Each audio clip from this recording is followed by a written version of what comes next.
This is coverage you can count on. WGAL News 8 Today starts now. A shooting in Harrisburg sent 4 people to the hospital last night. I'll have the latest on where the investigation stands. Plus, severe weather turning deadly in Iowa. Look at all that damage. We'll show you more of this and the cleanup efforts that are underway right now. The U.S. is moving aid to Gaza by sea, but the United Nations says it's out of supplies. I'm Amy Lou with what's holding up food in the region facing famine. The York Community Progress Council is launching a new mobile clinic to meet the needs of women and children. I'll tell you how you can get help. And we're starting this hour with a live look, checking out our Gettysburg Skycam on your Wednesday morning. Good morning to you. I'm Caitlin Smith. I'm Matt Barquero. The sun already high enough to cast some shadows there in Gettysburg, so it is rising earlier and earlier. Regina's here to talk about our commute, and Chief Meteorologist Christine Ferreira has our forecast. Forecast is toasty today. Get ready for that heat. It is going to be our warmest day of the week. We have upper 80s for you, and we're starting out with a cloud-free sky, also fog-free in most locations. So the past couple of mornings, we've had that problem with fog. Not the case this time around. Current temperature 68 in Carlisle, 58 in Lebanon. We have 60 in York and 64 in Gettysburg. Our 12-hour forecast today filled with sun this morning, mostly sunny skies this afternoon. We crank up the heat and the humidity today, and we'll see a couple of evening thunderstorms. So I don't expect them to be widespread, but I'd say west of the Susquehanna River has the best chance of seeing an evening storm. An isolated storm may produce some winds and hail too, so we'll talk about those threats coming up.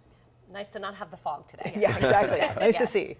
It's going to be a little bit more sticky today too, right? Yeah. All right. Well, good morning, everybody.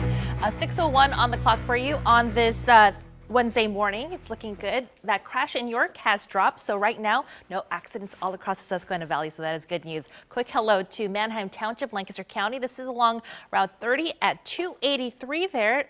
Traffic flowing nicely in the area. Love that. And as the sun is rising, a great shot there. Some safety updates for folks if you're planning ahead for next week in Harrisburg. There's going to be some work being done there. A 2.5-mile stretch there on 19th Street, 21st Street, Derry, and 13th Street. So if you're in the area of Paxton Borough and Soterra Township, just watch out for that. We'll have another update for you in 8 minutes. This has been a Lancaster Toyota traffic report. Right now, we are following breaking news from Harrisburg. Police investigating after multiple people were shot last night. News 8's Jake Reyes is live at police headquarters in Harrisburg with the latest on this. Jake.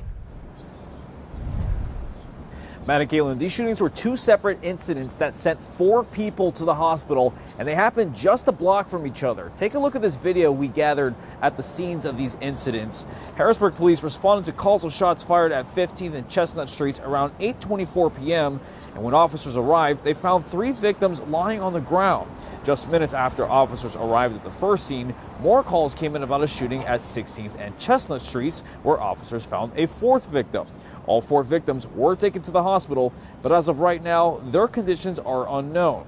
At this time, no suspects have been named in either of these incidents, and police are asking anyone with information to contact them. We don't solve these crimes by ourselves. We usually have a lot of buy-in from the citizens in Harrisburg, but it's crucial that people who know something about these incidents come forth and talk to us about it so that we can stop some of these things from happening.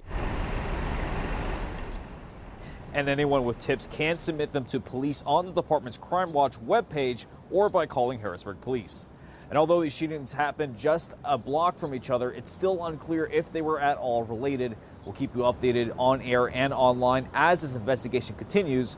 But for now, I'm Jake Reyes reporting live in Harrisburg for WGAL News 8. I'll send it back to you, Matt and Caitlin. Jake, thank you. In York, ghost guns are now banned in the city after city council members voted to pass a new ordinance last night. Ghost guns are those unregulated, untraceable guns that can be put together just using a kit. It also makes it so that possession, use, transfer, and manufacturing of ghost guns is now prohibited in York.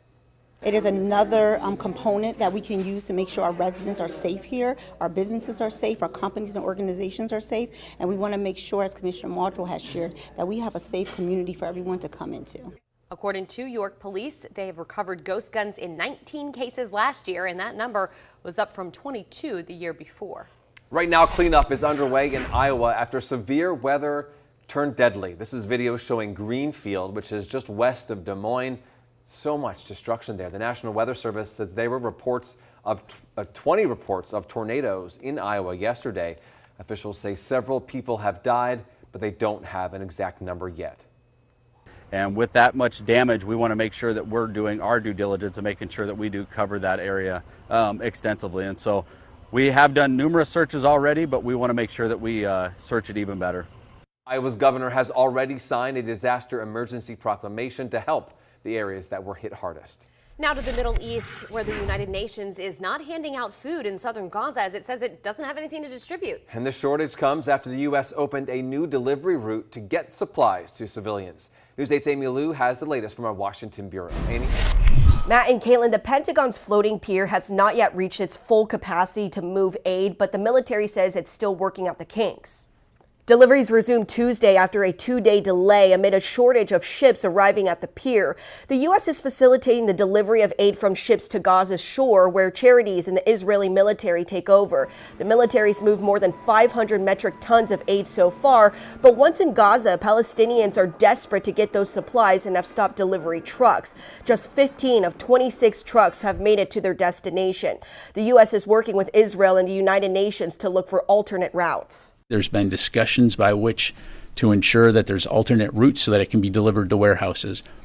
Again, fully appreciating the desperation, but also fully appreciating the fact that it is very important that this aid get to the people who need it most. Land deliveries continue to be the most efficient way to get aid into Gaza, but Israel has often restricted access over security concerns, and aid groups say there currently is a lack of manpower.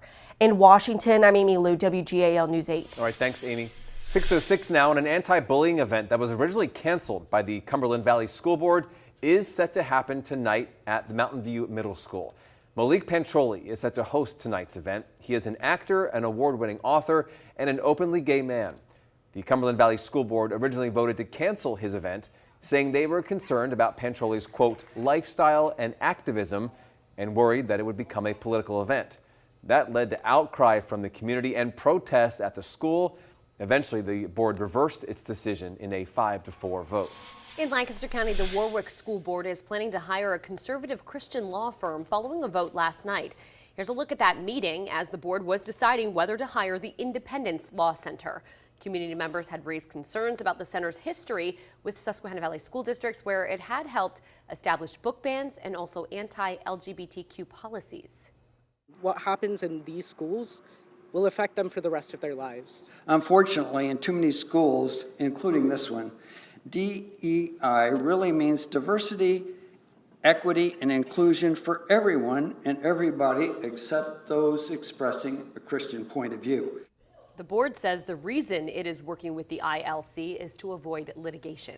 Today, the York Community Progress Council is celebrating 50 years of the WIC program that serves low-income women, infants, and children. News 8's Gabrielle Thomas is live in York with how the organization is marking this 50-year milestone. Gabrielle? Good morning, Matt and Caitlin. WIC has already been serving women and children for 50 years here in York, but now they have a mobile clinic and it will meet you right where you are. This thing is on wheels and has everything you need right inside. Now I have Carly Hess here. She's a program director for WIC. Carly, where did the funds come for this mobile program? Pennsylvania WIC supported us in obtaining the grant for these funds, which came from USDA. And where could families expect you guys to be? I mean, you guys are going to be rolling. Yes, we intend to have the mobile clinic out and about throughout the county. We are planning to partner with the local Head Start classrooms, food pantries, grocery stores, really anywhere there's a need in the county, all the rural areas. All right, well, if you would like to see if they're pulling up to a location near you, you can head over to their website, and it's on my Facebook, yorkcdc.org. Reporting live in York, Gabrielle Thomas, WGAL News 8. A little doctor's office in the back of that truck. Hope they put a lot of miles on that. All right, thanks, Gabrielle.